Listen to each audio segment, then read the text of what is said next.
I am Ferdinand Marcos, and I am the President of the Republic of the Philippines. I stand today on behalf of 110 million Filipinos. Lahat ng ating mga kababayan na SSS member, meron akong magandang balita. Simula itong Disyembre na ito, ay makakapagbigay na ang SSS na tinatawag na emergency loan. Dahil habang nasa ilalim, halimbawa, ng national emergency, ay magbibigay ng emergency loan ang SSS. Ito ay isang pautang na ang bayad ay mababa lang, 7% lang. Bukod pa riyan, ay meron tinatawag na 6-month moratorium. Ibig sabihin, pagtanggap niyo ng loan galing sa SSS, sa 6 na buwan, sa unang 6 na buwan, hindi kayo kailangan magbayad para sa loan amortization. Para naman mapagaan ang inyong dala. Magagamit po ninyo itong loan na ito para sa inyong pangangailangan, lalo na, kagaya ng aking nabanggit, pagka-emergency, ito po ang makukuha ninyo sa SSS. At tuloy-tuloy naman po ang pakikipag-ugnayan ko sa SSS upang makahanap ng iba't iba pang paraan para magkaroon ng mas ligtas at makatarungan na alternatibo sa microloan at emergency loan. Maganda po ito kasi imbis na pupunta po kayo sa 5-6 at mapasubo sa malalim na utang, ay meron na kayong magagamit at ang babayaran lang ay 7% lamang. Kaya sana ito'y makatulong po sa inyo lahat.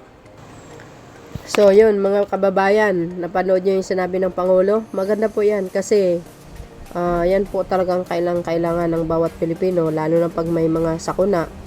So malaking maitulong po yan. Hindi na po kayo mangungutang kung saan. Kasi kung sa iba kayo mangungutang, ang laki ng tubo no? Yung iba 10%. Grabe kaya. Mapagsamantala rin po yung iba At least dito 7% lang, 6 months before mo bayaran, correct me if I'm wrong. Yan sa mga SS beneficiary, malaki po tulong yan sa lahat, no? So advance Merry Christmas everyone and Happy New Year. But siyempre mga kababayan, basahin po natin ulitin, okay, para mag-gets nyo ito. Basahin po natin ulitin para mag-gets nyo. Sa ilalim ng State of National Calamity, maaari nang mag-avail ang mga kwalipikadong membro ng SSS Energy Loan na may 7% interest kada taon at 6 na buwan may moratorium. Kaya may oras ang pamilya na makabangon bago magsimula magbayad. O, diba? 6 months buwan moratorium. O ba? Maganda yan, guys. Ito ang ligtas, abot kaya at malinaw na alternatibo sa mapagsamantalang pautang. Layunin ito na masigurong may maasang pundo ang bawat Pilipino sa oras ng pangangailangan nang hindi nalulubog sa utang. Siyempre, tama naman yung sinabi ng Pangulo kasi maraming nangungutang sa ibang tao.